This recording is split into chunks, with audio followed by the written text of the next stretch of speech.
The following is rated not safe for work. It contains strong language, adult situations, and lots of spoilers. Discretion is advised.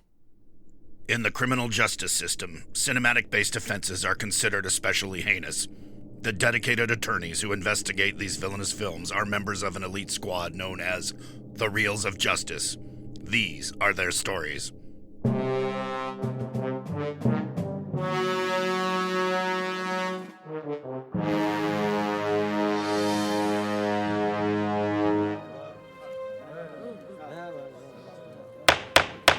Order, please, order! The Reels of Justice is now in session. Judge Ryan-Nator Luis Rodriguez presiding. Will you all rise for the Honorable Judge Ryan-Nator?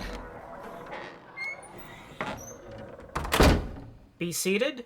Welcome to the Reels of Justice. Today we are hearing the case of the People vs. Terminator 3 Rise of the Machines, a 2003 sci-fi action sequel about a cyborg sent from the future to protect two future resistance leaders from an advanced robotic assassin amid an impending nuclear holocaust. For those of you unfamiliar with our court proceedings, we are here to determine if this film is guilty of being a bad movie. As always, films are to be considered excellent until proven awful, and the burden of proof lies upon the prosecution to prove beyond a shadow of a reasonable doubt that this film is guilty. Mr. Dylan J. Schlender, you're appearing on behalf of the prosecution. You may present your opening statement.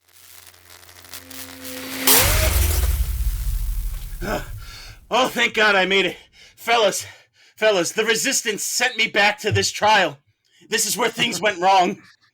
You guys, the court found this movie not guilty, and that was the beginning of the end. The show got embroiled in numerous scandals the media would call the T3 affair.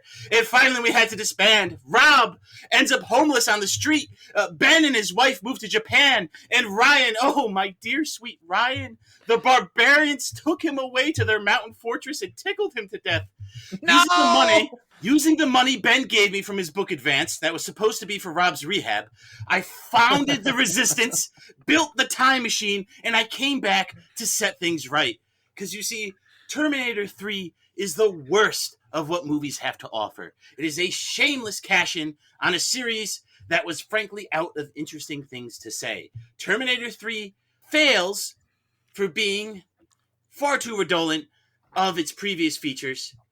The unfortunate timing of its release in 2003 dates the movie terribly from day one. And finally, the greatest sin. This was the last time we got a shot at peak Arnie. Arnie trained to get back into T2 shape for this. And what was his reward? A fat payday and then the booby prize that is the California governorship? Now, I'm not sure how my time travel rules work. So if I start fading away, I think it means I'm winning. So please make me fade away forever. Thank you. Oh, I'm good with him fading away forever. Thank you, Mr. Schlender, and may I add, being tickled to death is probably the least offensive way in which I could possibly die. Appearing on behalf of the defense is Mr. Sam Caudle. Please present your opening statement. Ladies and gentlemen of the jury, let me begin by saying my preferred pronouns, which are he, him. Why are we here today? And why am I here defending a film we all know is not guilty of any crime? What's next? Are we going to put Godfather on trial? Yeah, we did. Yes. Michael Jackson's The Thriller third album? one. Are we going to put Jared from Subway on trial? Yes. Okay. Sorry, let me relax here. I'm already getting angry. Now, when describing Terminator 3 Rise of the Machines, I want to be careful to use words that are appropriate in a court of law. So with that in mind, this film is a banger. A wild romp, if you will. A film that not only features Arnold stealing clothes from a gay male stripper, but also empowers women. This was the first film, that allowed little girls to know they could get naked, travel into the past, and fight a Republican immigrant. When the TX first appears, did I think it was Shakira for a second? Of course. That's a given. But Shakira is not on trial here today, fellow men, if I should even call you that. If she was, she would have no need to be sworn in because, of course, her hips don't lie. But let me ignore Shakira for a second and return to the issue at hand. Is Terminator 3 a bad film? I feel many base this on comparing it to Terminator 2, which is no doubt a sci-fi classic. Look, is no doubt a great action film.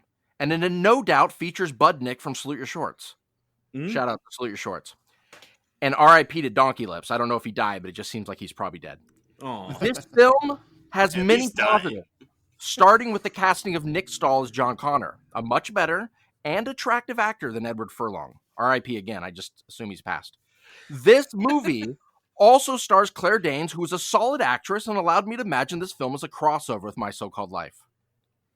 So why the hate for this film? Because it's fun? Because we get a hot female Terminator this time and not an actor who died in the pilot of Stargate Atlantis? This film is a legit nonstop fun action ride with most of the jokes landing. Few misses. It's a film whose ending subverted expectations for me in a good way, not in a Game of Thrones Season 8 sort of way. To conclude, this film is far from a bad movie. This is no Howard the Duck. This isn't the new Mortal Kombat. Do you really want to put a well-done sci-fi action drama in the same diseased jacuzzi as those two rejected afterbirths some call movies? For this and many more reasons, I ask the jury to find Terminator 3 Rise of the Machines innocent on all counts. Thank you, and you're welcome. Thank you, Mr. Caudle. Prosecution, you may proceed with your first exhibit, and may I warn you to not use any fancy college boy words, or I shall smack you with my gavel. Well, I'm going to get smacked a couple times, Your Honor. you went to community college. I would just like to say, I find it interesting that someone who comes on here and feels the need to declare their pronouns would immediately label that stripper as gay. He could be bi. You committed bi erasure. Point one for me. Thank you. Moving on. I can see that. Let's, of course you do, because it's right. And you're going to be conceding a lot to me, so get ready to keep saying that. So here we go. Do you remember everything you guys liked in Terminator 2? Well, Terminator 3 sure as hell does. But hey, now the bad Terminator is a sexy thought bot. Wow. Hey, for my money, Robert Patrick was plenty sexy, and the crotch bulge growth scene in Terminator 2 was much more tasteful. Oh, wait, no. That didn't happen because Jimmy Cameron doesn't think his audience is a bunch of ignominious boobs. So there's the one. I'll take the whack for ignominious. Boo. Let's break it down. Terminator 2, Terminator 3. Good Terminator. Check. Bad Terminator. Check. Judgment Day impending. Check. Action-packed car chase. Check. Hell, throw in that Dr. Silberman, because that's fun, right? No, it isn't. It's stupid. Thank God we got the Sarah Connor Chronicles to actually flesh out what would turn out to be a very interesting character in Dr. Silberman. This is the pure exercise in what is another big word, epigonism on Terminator 3's part. It is just a Terminator 2 rehash that we didn't need, and frankly, no one asked for it. Your Honor, will the prosecutor define that word for us? Yeah, and don't just look it out of the thesaurus where you found it. No. So that is it's usually used in regards to philosophy, but it's basically the same thing as derivative.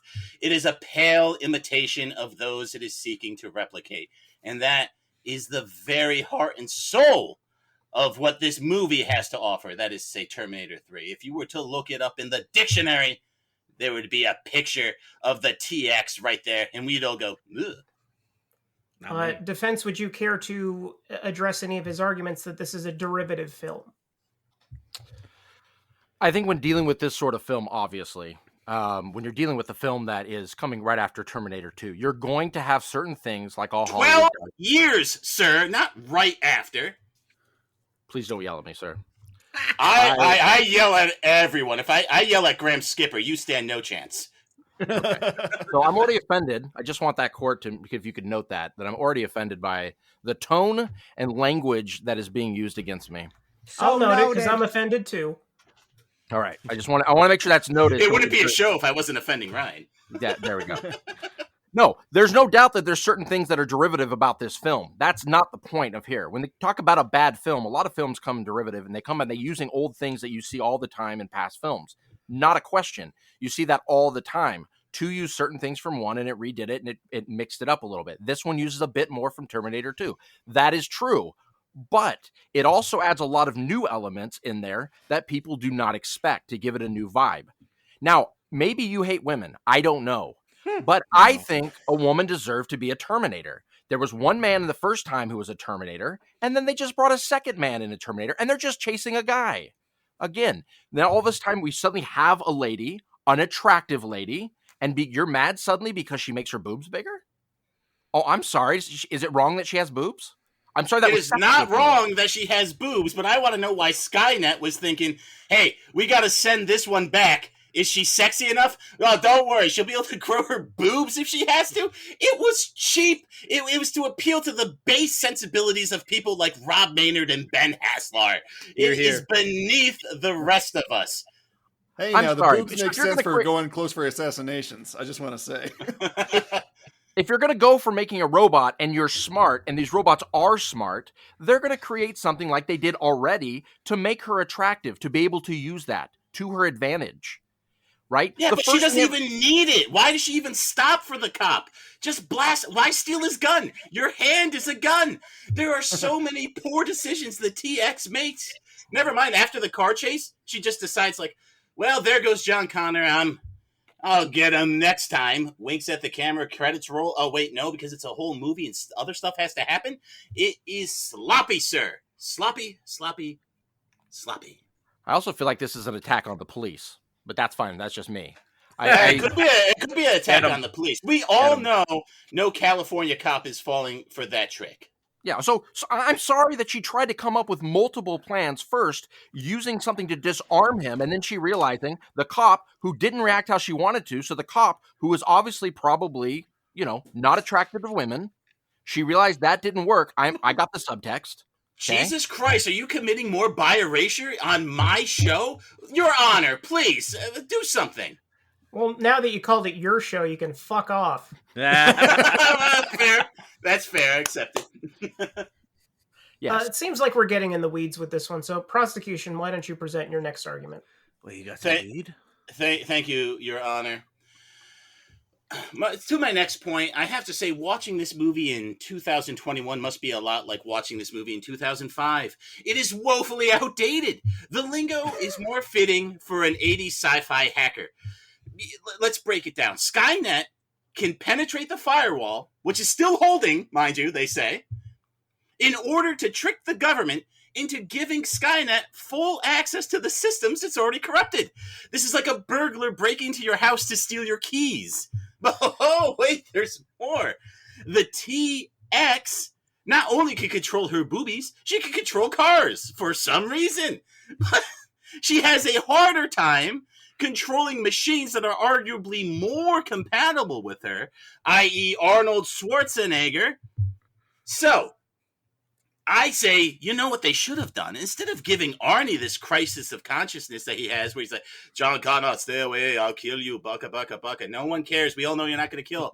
What they should have done is have one of those T1 Johnny 5 minigun Terminators having a crisis of conscience when they're out there blowing everyone away. He should have pulled up to the janitor and said, Rodrigo, you're the only one who was ever nice to me. And start fighting the other Terminators. It would have made more sense. It would have been stupid, but you know what? The movie's already so stupid. Let's have a Johnny 5 Terminator. What say you? It's a very xenophobic accent you're using to describe. I use Arnold's accent with love. And I like that claim, but I feel like from you so far, it's just been hate, and not even for the movie, for women, for immigrants, for cops, and just I think for us in general. I feel especially women immigrant cops. We're gonna have to cut that. Keeping it. That would make a good movie. But yes, I listen to all these things you try to say, and you try to put all this stuff in there, and to me, it just comes down to the fact is you want a great sci-fi action film to explain every little thing about it, right? No, not at all. I want a great sci-fi action film, period. Again, we're mentioning women. Let's not bring up periods. Let's not do that. What is wrong with you? Not all women have periods. Jeez. Your Honor, what is this guy's problem? Facts. This is not woke. Okay. Let's look at this. Let's look at this clearly, because you're speaking this sort of thing, this constant rhetoric that you're hiding behind to try to come at a film and say it doesn't make sense. Let's be honest here, right? If we go back to the whole Terminator whole time travel thing makes zero sense. Can we at least agree on that? It makes zero sense. And we're gonna. No, I disagree, because Terminator 1 and 2 clearly exist in the same timeline.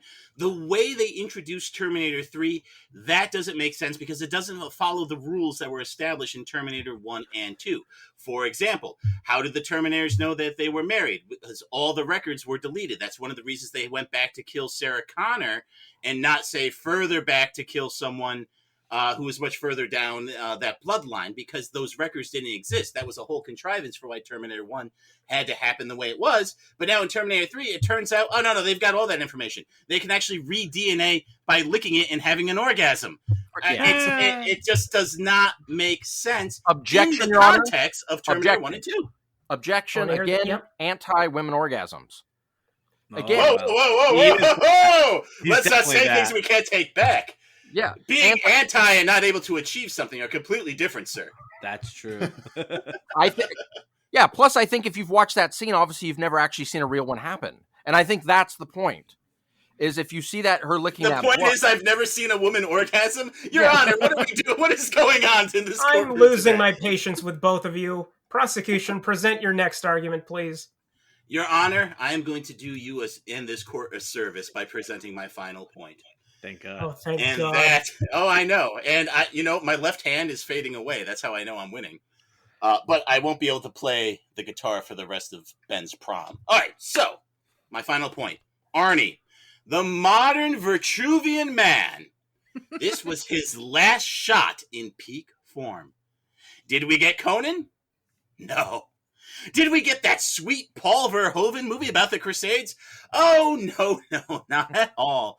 No, what we got was a payday with a back end so generous it would make Sir Mix-a-Lot guffaw. And much like the aforementioned sir, I cannot lie, and you members of the jury cannot deny that we deserved better from the greatest action star to ever live. God, this movie hurt Arnie so much he had to stop acting out of shame and become the governor of California. Now, granted, Bustamante was a terrible candidate, and I personally preferred McClintock, but the recall trial of 2003 is not on trial here, though one wonders if Arnie was not able to make so many Total Recall jokes if he would have been successful. Am I right? Huh? Yes, of course. Objection, Your Honor, I'm bored. Yeah, me too. I will sustain that. Wait, John Wayne ran in that election? I mean, look, have you never listened to the show before? I talk, man. This is what I said do. McClintock. Yes. Sweet. I preferred McClintock in the recall election of 2003, but that is neither here nor there. So, goddamn right it isn't. And now, here we are. In the year of our Lord, 2021, with a superannuated Arnie making so-so features, but his acting legacy, that ended with a thud and not a mighty whomp because of Terminator 3. Hell, the Academy gave John Wayne the Oscar for True Grit. There is no True Grit in Arnie's future, and that is sad, and that is Terminator 3's fault. Defense, would you care to try and suss out whether or not the Academy was ever going to give Arnold Schwarzenegger a goddamn award? I mean, he deserved one for Jingle All the Way. I think we can all agree on that. We can't agree on that. Hey, we agree on something. We're friends. I don't know why I asked. All right. Here's the thing. You're putting a lot of weight on Arnold. One, you're calling him the greatest action film star of all time. He's not. Yes, I am. He's not Steven Seagal. So let's just all calm down. Okay? What? Steven Seagal's not even Charlie Bronson. Your Honor, what are we doing here? Overruled. Steven Seagal has made about 40 direct-to-video movies with just being fat in a ponytail. What's Arnold done? Run California into the ground. Okay? So let's not put that. So we're starting to put these things that don't actually exist. We're saying like, oh, he's the greatest star, and look, he just did a Payday, whatever. No, that's just absolutely not true. That's objectively true. He got almost $30 million for the movie and 20% on the back end of literally every single tie-in, including, but not limited to, DVD and VHS rentals and sales and video games. When you are knocking up the people that work for you, you need extra money. Can we agree on that? Okay? I would agree with that, yes. Okay. So when you're hiding from your wife that you had a son with this other woman and you've had to hide it for years, you're going to need extra cash to pay her off. So I think we agree on that. So that's 1 point for him. He wasn't doing this movie just because of the payday. He was doing it for his family and ultimately for his wife, unless you're against family too. I am pro-family, and his wife is not guiltless in this. She had a famous affair as well, sir. The whole family has issues. Let's not go after her, okay? Her great uncle's head already exploded. Now you're going after her about other things, so let's not do that. You opened the door, I walked through it. It's like nonstop straw man arguments this week. Yeah, it's true. Put them in their place, Ryan. Yeah. Thank you for that. No, but the whole point is you're putting all this sort of thing on him, and you're judging things when we don't know his actual desires and what he wanted to do. You want to call some of his future movies paydays? You can call those paydays. That's absolutely fine. After the time that he was governor, but before that, this was not a payday. This was a work of love, and I think you can tell. He puts on the leather, right? He puts on the leather. He gets in shape. He gives one of his best performances as a Terminator. You can't say or argue that he's doing this just for money. I can, because that's what he said. James Cameron told him that said, I'm not going to come back and direct Terminator 3. You should if you're going to do it for a lot of money. And Arnie got a record amount of money. Your Honor, he got paid more than Jim Carrey did for The Cable Guy. Yes. This is exactly the definition of a cash-in in a payday, which for any other actor, I say go for it. But for Arnie, we need to demand better because he is the man. You're taking the word of a known liar, a man who said he didn't have a kid with a woman he worked with. I am taking the word of Jimmy Cameron, who respects his audiences, mind you. Who cheated on his wife during the Oscars. Well, right? Someone had to, okay? It's Hollywood. They're all gonna do it. My point is, this was explicitly a payday. Arnie got tremendous perks and benefits. He had 24/7 limos. He had millions of dollars for private jet services. I mean, he made out Tell him about the trailer. Bandit. He had a double wide gym trailer, which is super dope. I can't hate him for any of this, but we do need to acknowledge that that's why he was doing this. This was not a labor of love, and he sleepwalked through the Terminator performance, which is not that hard for Arnie to do because he killed it in Terminator 1. He killed it in Terminator 2. So he thought, I barely have to do anything for Terminator 3. And you know what? He barely did anything. And everyone's like, we've seen this movie before. This is not new. This is not interesting. Now, Terminator Dark Fate, he gets humanized a bit. He tells a few jokes. He talks about selling drapes. It's very interesting stuff comparatively.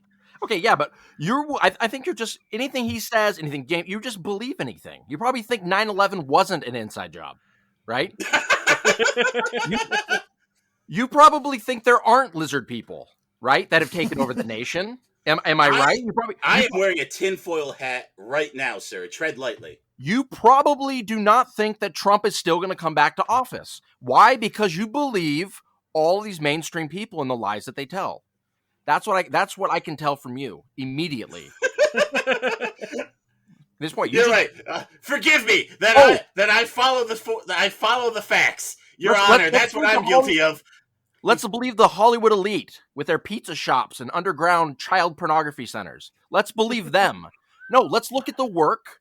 Let's step aside from the child, molesting. Let's step aside from that, and let's just look at the work and say, is the work good? And I think it is not. That is what I'm saying.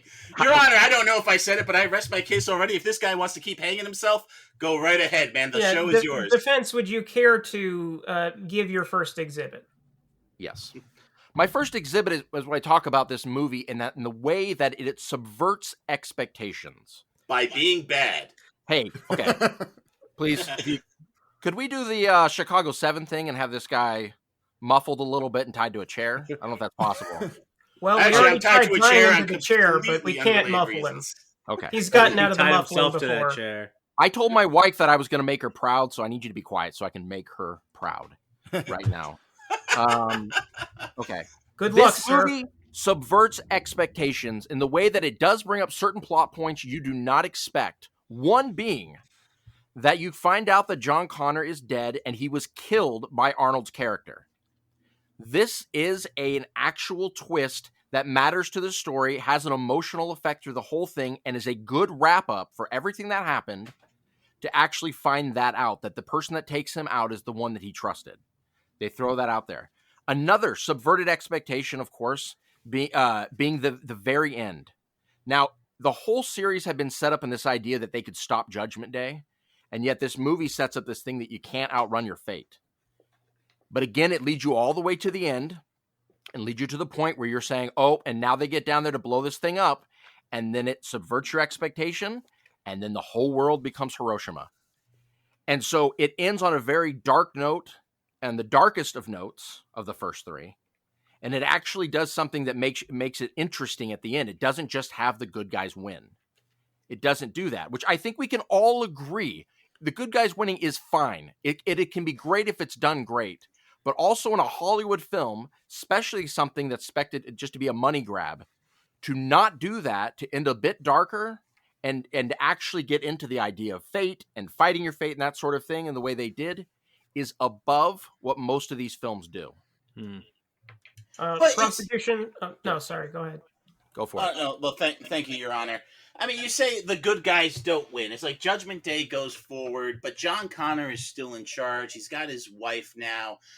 I just don't see that the way you do. I see this as John Connor having to embrace his fate, accept that he's going to become a leader of men, which is still a little hard to believe coming from Nick Stahl's pretty muted performance, which we all agree upon, like he's not really coming across as like a General Patton style leader. Like this little dude doesn't strike me as someone who's going to be able to grab an AK and fight the T-800s here. Not to mention he's dumb enough to get duped by T-800s. He saw in Terminator 2 that Arnie got lowered into the lava, gave the thumbs up saying, hey, you're going to be okay without me. And now he gets duped by literally robots that look always like him. Come on. It's strange credulity, and it ends with a thud, sir. A beautiful thud, if that's what you're meaning. Very, There's very. no such thing as a beautiful thud. That's okay. Well, we agree to disagree on that point. At the end of those Roadrunner and Coyote cartoons, sometimes he thuds, and it's pretty adorable. Yeah. Okay, so now we have to pull up the golden cow that is Looney Tunes to justify Terminator 3. Okay, I mean, if we're just going to compare it to stuff like that, come on. Defense, your next argument. Okay, my next argument is, like I said before, the action in this film is a banger. Look, some of the effects are a bit outdated. They absolutely overuse the CGI, which I am always for using just natural effects if possible. So it does overuse those. But this movie, of the three, I think it does very well of being a nonstop action film and going from the beginning to the very end of just going on a crazy ride. It knows what it is.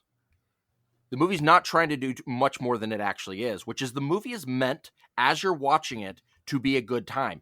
Does it go over the top with some of the references and one-liners? Yes. Like she'll be back. No, I could have shot myself in that, right? Some of the a lot of those kind of lines where I don't need those lines, right? I get it. I'm watching Terminator. I know I get the whole references. It's why I don't like The Last Crusade very much and Indiana Jones. Let's stop referencing ourselves, right? But besides all that, the actual action from beginning to end, from them showing up, from the Arnold running her with a truck into the vet clinic, her chasing him, and then him holding on to that giant, basic thing, busting through buildings and everything exploding, and then her hopping on top of the car.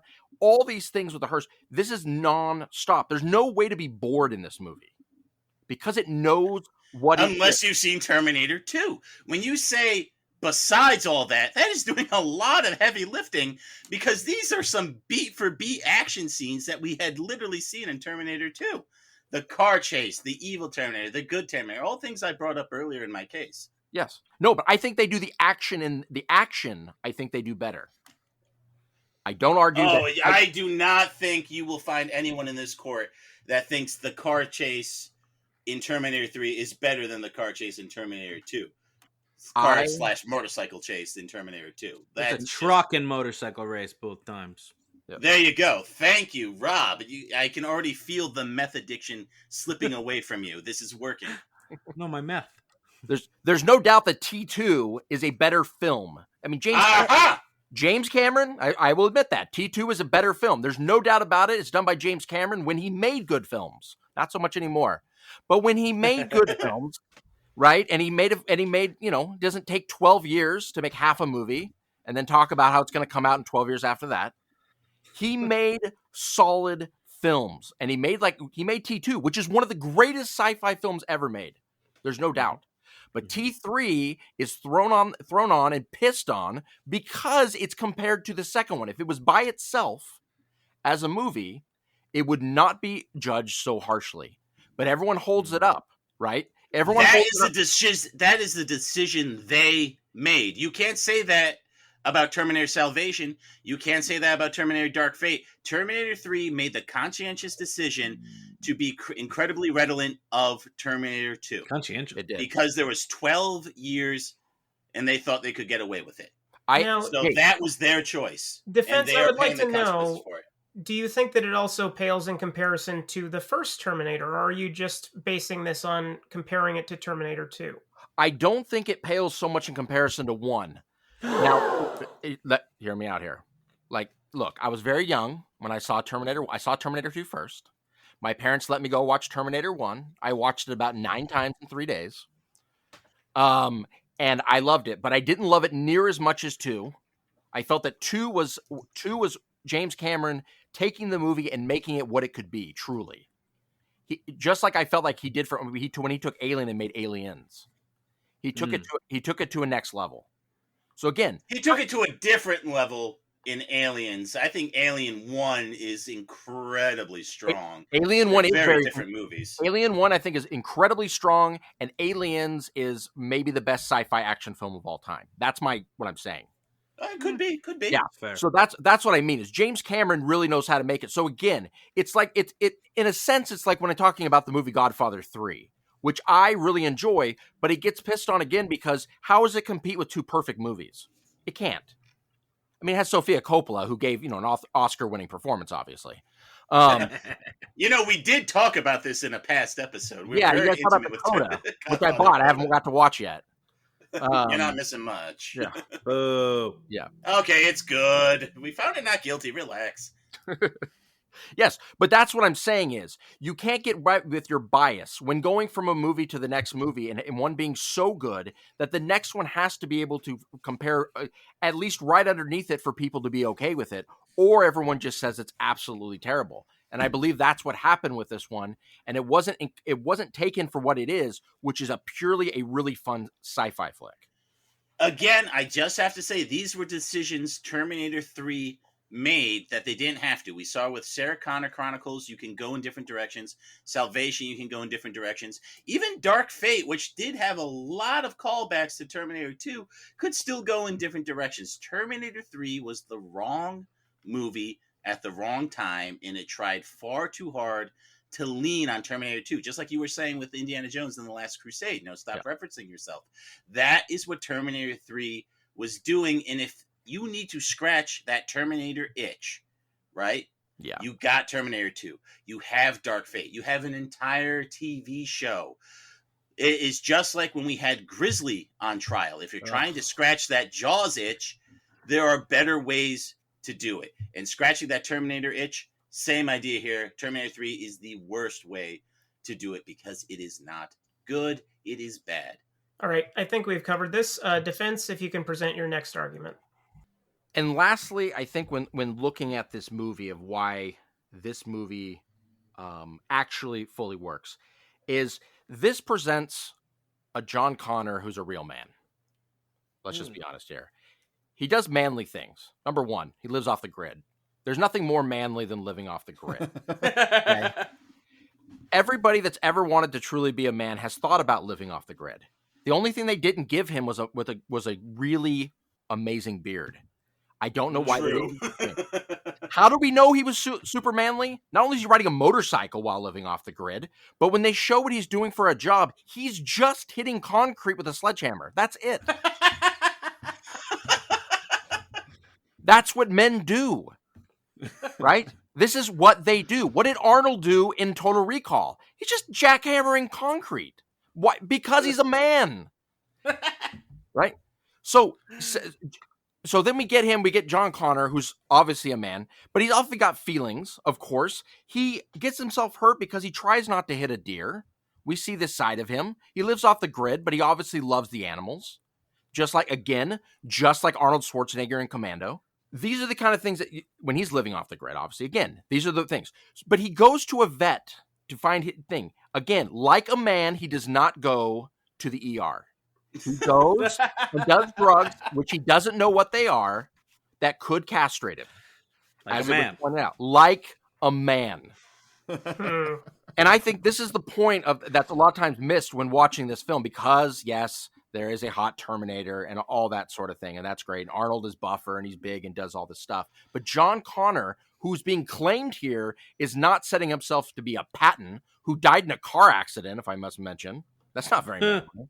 Right? True. Died in That was sabotage. You want to talk about conspiracies? Patton was murdered, but die in war like a man. Die in war like a man. Die in a car. Hey, he tried. The Germans couldn't hit him. He was that good. He probably got hit by a German car. Your Honor, we can't keep talking about Patton unless we're going to talk about the movie. All right. So what I'm saying is, he's a very subtle man. He's the one that's going to be, he's a reluctant leader, which you need, right? You need that reluctant leader. But they're showing all the step progresses to how he's going to be taking over, right? Living off the grid, riding a motorcycle, hitting concrete with a hammer for no reason.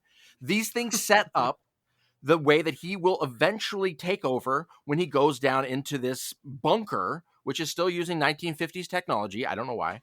But it's still using it, and somebody's trying to speak to him, and he comes in and says, this is John Connor. And at that point, you know, this man has now stepped up. He's taken a wife like a man, right? Okay, like a real man, like he did. At first, because real men can't take husbands? I thought this was 2021. I'm sorry. She may become a man later. We don't know. We don't know what happened with either. And we don't know. We don't know how she identified even in the film. So I think, again, you're making assumptions. I'm saying you're making assumptions, sir. He is a man. How many times do I have to say this? I feel like I've won the argument immediately just by mentioning how many times does he have to whip it out? I mean, what does he have to do? He builds a bomb. Basically, he's using these bombs, which, okay, most manly thing of all time. You are holding something that can blow you up. You're down in a shelter. It's about to kill you. You hear a noise. You walk over, and you don't turn it off till it's 2 seconds. You're like, oh, yeah, 2 seconds. Click. Then he clicks it because he didn't care. This guy's a man. He doesn't care about a bomb going off. Okay, I just want to end with saying one more time again. He hit concrete with a sledgehammer for no reason. And if you see somebody doing that, you trust them. You go, that man will lead me. I will follow that man into Hades, into Sheol. I will follow that man into the gaping mouth of hell, because that man knows what it is to truly be a man. Thank you.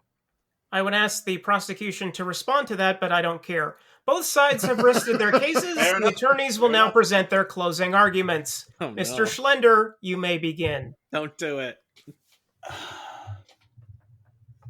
Your Honor, members of the jury, I remember what Dr. Haslar, Ben's daughter, told me before I made the leap back. Damn Set straight. things right. Save the future. Well, let's do that. Let's recognize that Terminator 3 is a lazy derivative hack job. Let's save Robb from being a homeless meth head. It's inevitable. T3 made so many poor choices in its portrayal of technology that fated it to be dated from day one. Let's save our dear sweet Ryan from the ill-fated though appropriate death of being tickled by barbarians. And lastly, Arnie, my hero. I am a strong man today because of Arnie's influence. I had a sweet Terminator 2 poster in my room for years. He needed better than this. We need to send the message. Today is our judgment day. I hope you make the right choice. And remember, I fade away if you vote guilty. So let's vote guilty. Thank you, Mr. Caudle. You may present your closing argument. Now, ladies and gentlemen of the jury, some of my comments may not make perfect sense since I wrote this final statement before today, and I also assumed a lot of events would occur during this trial that didn't end up happening, so some of this may not make a lot of sense. Ladies and gentlemen of the jury, why did I and the prosecutor next to me just furiously make out? I would also like to know. Why is he currently wearing his furry costume? And why did I just make you watch 3 Kirk Cameron films in a row? There is no answer to these questions, like there's no answer for why T3 is on trial today. Has my opponent given one good argument today? Let me answer that. Yep. Let me answer that in Spanish. No. Did he shout out a minimum of 37 racial slurs? Not out loud, but we can all be sure he did in his heart. It was close. He also just hit us with a bunch of non sequiturs, adverbs, dangling participles, and other big words I don't know the meaning of. True. But when it comes down to it, my opponent is just a rabble-rouser whose personal druthers is to flap his lips and spit his hate speech all over this courtroom. He's right. T3 is a movie all about how a person cannot stop fate no matter how hard they try. And the fate of T3 is to be acquitted today. Let's not forget certain scenes that prove T3 is a great film. 1. During a crazy chase scene, Arnold holds onto a giant hook while being dragged and crashed through buildings and cars. Number 2, Arnold rolls up in a hearse and suddenly out of nowhere has a rocket launcher. He fires said rocket launcher into the TX, blasting the chick through a tombstone. Ladies and gentlemen, he had a freaking rocket launcher that came out of nowhere. Number 3, the TX crashes into a building with a helicopter, and you say to yourself, hey, that's cool. But then what? Arnold crashes into her helicopter with an even bigger helicopter. Number 4, the ending. All signs point to the movie ending with Judgment Day being stopped once again, but no. We get a twist with John Connor and Catherine Brewster being tricked into a nuke shelter while the majority of humanity becomes Hiroshima 2.0. Remember, ladies and gentlemen of the jury, I know how juries work. I've seen 12 Angry Men. I've seen the Pauly Shore classic Jury Duty. I realize you can be swayed by emotional appeals and corrupt judges who also, for some reason, won't stop texting me during the trial and asking if I want to share an appetizer at the Applebee's later. I'll hit you. Classic Ryan. I'll hit up your pager later, Your Honor. In the end, Terminator 3 Rise of the Machines is a quality action sci-fi film. End of story. And with that, I say God bless this film. God bless America. Amen. Thank you both. Members of the jury, Mr. Big Ben Haslar, Mr. Robb Maynard, Mr. Rise of the Ryan Luis Rodriguez. You have all heard the facts concerning this case. It is now up to you to determine if this film is guilty of being a bad movie. The bailiff will escort you to the deliberation room to render your verdict. Drinking nothing but scotch made my man boobs grow. Couldn't ever make them deflate, though. I love that I never know what you're going to say before we enter the jury room. Yeah. He doesn't either.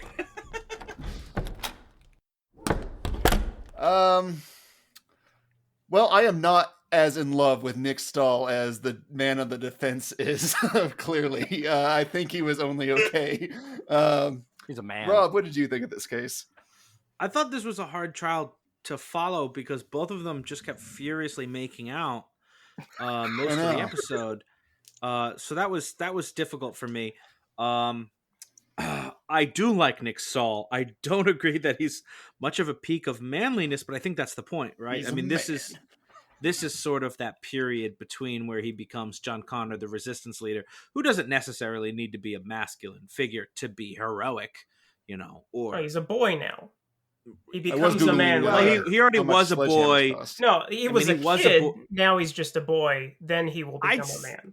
I'd say he's a young man. I'd say he was a boy in T2. Now he's a guy, and he's yet to become a man. But let us not forget that Nick Stahl is awesome in disturbing behavior. Let's just talk about the monkey in the room. How derivative did you guys think this was of T2? extremely derivative of T2. That's not necessarily bad, because like they did point out, like other films do it and they do it more successfully, but in this case it's like almost when it's copying like the same beats and it's something that's a time travel movie. I just couldn't help but think, James Cameron would have done this more cleverly, or like Dark Fate even did it more cleverly, where it's like, does John Connor always have to be a savior of humanity? Does Judgment Day always have to have like these skeleton like Terminators? Like, is all of this inevitable? Because when you kind of hit those notes in sort of a smart time travel movie, that's when the derivativeness like really shows itself. Yeah, I mean, go ahead, Ryan. It plays as the elevator pitch at times, kind of like, well, he was a guy last time, so now it's a woman. We have something from the original movie, but we're going to goose it up just a little bit so that it's technically not the other movie. Right, I agree. It's like, this movie did a 1, we're going to go to 1.1. Yes. Right? It's like she doesn't just make stabbing weapons, she can make complex things like saw blades, and it doesn't change anything ultimately, but it's there. Exactly. It really doesn't. And she can shapeshift anyone too. So and it's weird about how time travel would work there anyway, right? With how time travel worked, you would think what they'd send back to kill John Connor would be their most perfect machine. You wouldn't expect them to keep updating as years go by. They should have sent like 1,000 Arnie's back in time to kill him. How awesome would that have been? Right. And that's absolutely true. There's no need for subtlety at the end of the day. But the time machine runs on D batteries, and you can only send so many of those guys. Oh, okay. That's why they only send 2 at a time. I get it. Exactly. But we can jump to the ending. The ending is great. Amazing. It's so good. I think that maybe it definitely fights your expectations. And I kind of remembered liking it, but and I kind of remembered high level what it was. But I forgot how well done it is. I mean, the bunker looks great. Every detail of the bunker looks perfect. Looks like the 70s relic bunker. It looks like the hatch from Lost, but before Lost even started. Yeah. I think everything about the ending, I think, is great. And if this movie is going to get off, I think it's about the ending, right? I think ultimately, as you talked about, Ryan, the elevator pitches, we want to do Terminator 2 again, but we want the ending to be a bummer. We want them to fail so that Judgment Day happens, so that we can do stuff like Terminator Salvation, where we can do movies that take place during the Terminator War. Yeah, I mean, I don't know that they were necessarily thinking in terms of like a franchise mentality, because they keep shitting the bed on that front. But I do appreciate the ballsiness that it took to spend ungodly amounts of money on the movie and then decide to give it the single most depressing ending that they possibly could. I always have to tip my hat to stuff like that. Yeah, it's like the Fight Club ending. Yeah, exactly. Walking out like, oh, so we're going to flop? Yeah, well, fuck you. Who cares? Especially as we get into this age of everything has to be an IP and everything has to set up something else, to get an ending that kicks you in the gut as you're walking out, I appreciate that more and more. Mm-hmm. Mm-hmm. Yeah, no, I agree with that. So I think that's what we're dealing with. We're dealing with a movie that is mediocre, as you said, most of the way through, but has a great ending. And yes, it's derivative and mediocre through most of it. It's just, you'd rather watch Terminator 2 for most of that movie. Personally, I think Terminator 1 is better. But, as far as an action film, Terminator 2 is better. Sci-fi film, Terminator 1. But it's the aliens correlation. Yes. It's from the same guy. Exactly. Yep. Same principle. And maybe Terminator 3 is Aliens 3.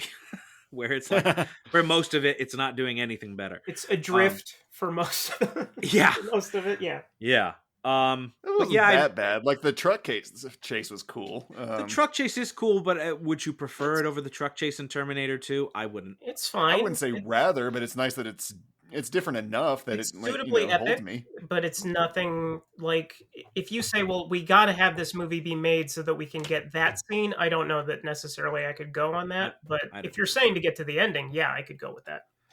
Yeah, and that's what I think this whole movie is, just to get to that ending. And I do think it is to kick off the franchises where I think they were like, we've done the time travel, let's get into the war. In order to do that, we need to have a war.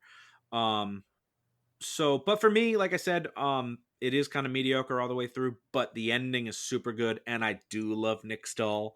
He hits shit with sledgehammers, and that's important. And so I'm going with not guilty. All right, not guilty from one. What about from you, Ryan? Well, that's right. We're not putting it in your hands this time. I tried. Yeah, I like the ending too much to say that it's guilty. Although I was bored through most of it. Yeah, I'm gonna go not guilty. Not guilty. All right.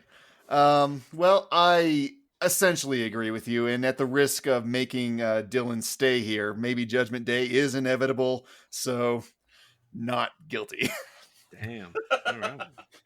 Let's get out there and tell that very handsome, very ticklish judge. Ew. Mr. Foreman, have you reached a verdict? We have, Your Honor. In the case of The People versus Terminator 3, Rise of the Machines, we find the defendant not guilty of being a bad movie. Yes! No! Yes. Men win again. No. Hammers. Concrete. Frick yeah. The verdict is so rendered, and I hereby order that as a threequel, Terminator 3 Rise of the Machines be legally declared more satisfying than The Matrix Revolutions. Court is adjourned. Yeah, I like that. This is Mackenzie, better with my glasses on, reporting to you live from outside the Reels of Justice. Mr. Dylan J. Schlender, would you care to share your thoughts on the jury's verdict? Well, as I used to say in the past when I was a younger man, because remember, I'm from the future, so I'm really old now. That was attenuated. Yeah, very much so. And I do believe in the Reels of Justice. This was a fair verdict. It was a well-fought case. I'm happy with the arguments that I made, and I think the defense made good arguments as well, and I think the jury weighed them fairly. So with that, I will just have to use my knowledge of future stock market prices and technology to make a killing in this timeline, because I am not fading away anytime soon. See you next week, boys. Damn it. Thank you. And here comes Mr. Sam Caudle. Sam, would you care to comment on why you spent so much time furiously making out with the opposition? When you see the opposition for the first time, and I consider myself obviously a straight male, but when you look in his eyes for the first time, especially somebody that has come from the future, at a time in the future where there is no sexual orientation, it is amazing that you're going to immediately lock mouth to mouth with that man. That's a given at this point, that would happen. And I'm glad I did it. Did it ruin my marriage? Probably. But but I always like a good story. And if I can tell a good story, then the marriage can just dissolve. As long as I have a hot story to tell, and this is the hottest of stories. Now, does my mouth taste like cigarettes? Yes. Does my mouth, is it menthols? Absolutely. But it was hot. And I have not felt so alive. And I don't think, how many people have seen this on a courtroom happen? Where one minute you're debating, and at the next minute, everybody's turned on. It doesn't happen. Yeah, that did happen during the Justice League debate, but that's beside that. I'm sorry I missed that. But are you? We thank you very much, and that's all we have from the courthouse today, because I'm certain we're about to be canceled. So let's go back to the studio for post-trial analysis. Hey, that was a fun one. It was a weird trial. There was such sexual energy the whole time. Did everyone else... it was like that episode of Frasier in the ski lodge. We were all running into each other's rooms. You felt it too. I knew it. That's a great episode. I know, right? So Sam, what have you been up to? What has been keeping you busy? I started a couple months ago. I host a YouTube show called Triple Feature. Mm-hmm. We review movies.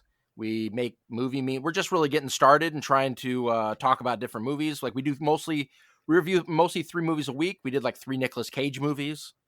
That's all of them. Yep, that's all the ones that he made this week. Yes.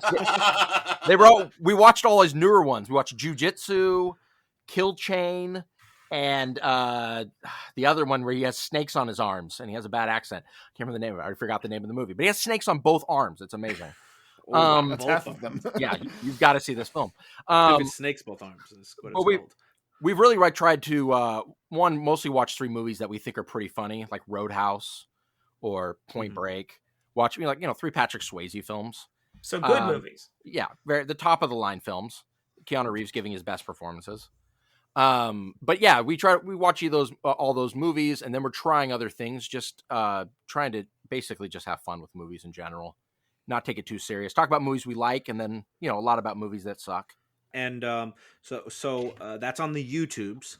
That's on the YouTubes. I believe you've got 1 million subscribers on YouTube's. 1 billion. Rumor. We're at 1 billion. We're at 1 billion right now. We're like McDonald's, but for the YouTubes. Yes. We basically have all of China watching us. It's amazing. So, we all have all of China watching us, but easy now. That's true. You don't see us bragging. So we do that. We have triple feature on Twitter and triple feature on Instagram.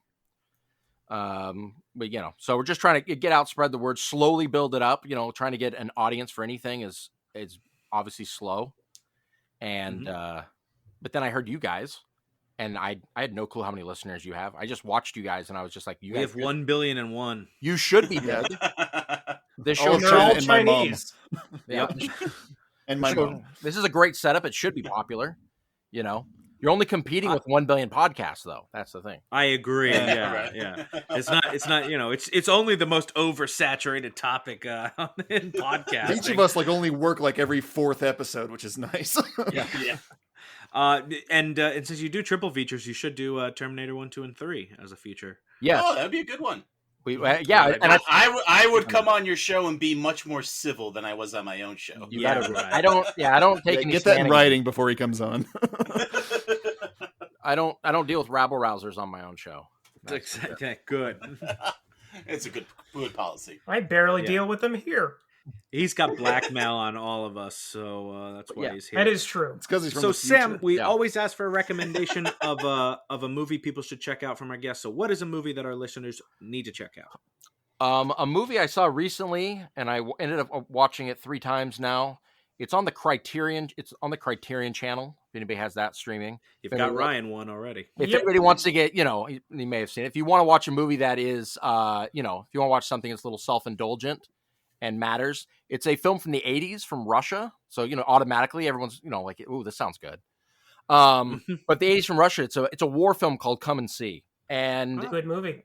It is and so I think most people need to see it because most people, not only is it an amazing film that will maybe make you want to commit suicide at the end, but it is also a film that I think tells a story that we don't really hear too much, which is the Russian side of World War II. And so being able to see that, the acting, watch a kid go through everything that he goes in, from being excited about the war all the way through to seeing what he sees what war is actually like. It's an absolutely amazing film. And I think more people need to be able to see it, since I hadn't even heard of it a year ago. I didn't know it even existed until I saw something from Patton Oswalt mentioning it. And he said he would never see it again. And I was like, well, then I want to see this. So, see, when you were talking about Patton earlier, I thought you were talking about George S. Patton. Turns out you're talking about Patton Oswalt the whole time. This was a Patton Oswalt reference the whole time. He's dead. Sorry. Exactly. Who the Germans have also never killed. Who the Germans have also never killed, and he also led troops in Africa, but that's a different story for a different podcast. Yeah, I mean, and one of the reasons you don't hear a lot of stories about the Russians in World War II is they didn't have a lot of survivors. A few died during World War II. That's for sure. Yeah, just a few. Right? They lost a couple. They lost, I think, 3% of whatever age bracket was 18 at that point. Only 3% lived. Damn. It's a fun story, and it's fun facts. Yeah, you know what I mean. I my thing with Come and See is I'm showing my 7-year-old tonight. I want her to see it. Mm-hmm. Really sit there wide eyed, and then after that, we're gonna watch 120 Days in Sodom. I think after that. And then Toy Story 2. And then Toy Story 2. All very well. Well, we try to, they try to go up, we try to take it in a pace so that by the end of it, she's completely suicidal, and then Toy Story 2 pulls her out of it. So or puts it deeper. It's a sad, it is the worst Toy Story. But Oh, wow. Whoa. I don't have time for this fight. Hey, I come don't have on. time for this fight. I'm jumping right to Dylan. Dylan, what's your recommendation? All right. Well, I love Arnie. He is the man. And if you love Arnie, go back to the beginning. 1977, Pumping Iron. It's a documentary about when he was competing to be Mr. Olympia against Lou Ferrigno. And it is absolutely extraordinary. I mean, you got Franco Columbo in it as well. And it's a little dramatized. Just one more but thing. It is not that Columbo. And it's a little dramatized, kind of like those like Best in Show, Mighty Wind kind of documentaries. Like they do make a few contrivances to make things a little more interesting, but it is really good. You get to see Arnie at like pretty much his physical peak. I mean, he would go on to win Mr. Olympia again after this movie when he was training for Conan. So just Arnie's the man. See Pumping Iron. It's really cool. It's a great movie. You'll love it. You know. Pretty great. Ryan, tell us about you Pumping Iron. Yeah, that never happens. In honor of this week's movie, I've selected a third chapter that I think gets a really bad rap, one that I appreciate more with each viewing, to the point that it's becoming my favorite of the series, and that is George Romero's Day of the Dead from 1985, featuring the single best performance in a zombie movie ever, Sherman Howard as Bub, the thinking flesh eater. It's currently streaming on HBO Max, but you should watch it on Canopy and support your local library. Big Ben, what do you got for us? One of my favorite time travel movies actually has two titles. One of my favorite time travel movies actually has two titles. One of my favorite time... Okay, you get it. It goes on like that. I speak, of course, of Edge of Tomorrow, also known as Live, Die, Repeat. It stars Tom Cruise and Emily Blunt. Bill Paxton's in there somewhere. It's based on the manga All You Need Is Kill, and is often pitched as Groundhog Day, but an action movie. I dig the hell out of it. Sometimes I just put it on as background noise, but I always end up watching it in earnest. It is a fun ride. Wait, Ernest is in it? Bill Paxton in there somewhere is actually how he described his resume. I'll watch anything with Ernest in it for sure. He's great in that movie, though. Yeah. And I guess I'll send us on home. Seeing as we're talking about robotic killing machines today, it would be a disservice not to recommend 1974's Godzilla vs. Mechagodzilla. Oh! Mechagodzilla isn't sent through time, but he is created by aliens from the black hole, whatever that means. And to stop him from destroying the Earth, Godzilla must team up with beloved fan favorite King Caesar. A particular note is that there's an almost 3-minute long song that must be sung to awaken King Caesar from his slumber, and you have to be sure to sing every goddamn verse or King Caesar isn't going to do shit.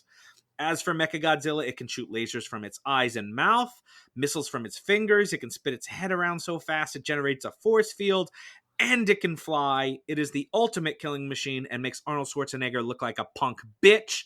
I believe it's streaming on HBO Max. Not Nick Stahl, though. He's a man. And King Caesar is the only monster without a tail. That may be true. I don't know. Wow, that really just dropped the bottom out, didn't it? No, that's bullshit. Gabbra. No, it's not. I was going to say it's not true at all. Come on. And I think Gabbra Mothra certainly doesn't have a tail. Mothra, well, she has a thorax. I don't want to split. Rob, you're not allowed to touch that long silence where nobody could think of anything to say. Well, because I'm picturing it, I'm like, all these monsters with tails one? just immediately like run through my brain, and it's like I can't pick one. And to be honest with you, I think he does, but I kept seeing King Kong's butt. But I'm pretty sure Caesar does have a tail. You see that a lot in your head, though. I do see a lot of King Kong butt in there for sure. I hate you all. Yeah, but, he does have a tail. Actually, I just Googled it. No, he does have a tail. Did you type in, does he have a tail? Is that what you did? Or you listen, with that, we're all out of motherfucking show. But it's about time.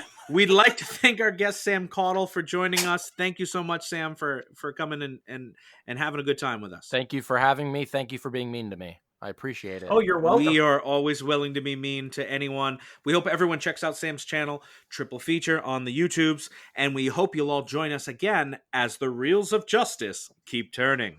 Count it. Who doesn't have a tail? Count it now. Please follow us on Twitter at Reels of Justice, Instagram Reels of Justice, and Facebook.com/Reels of Justice.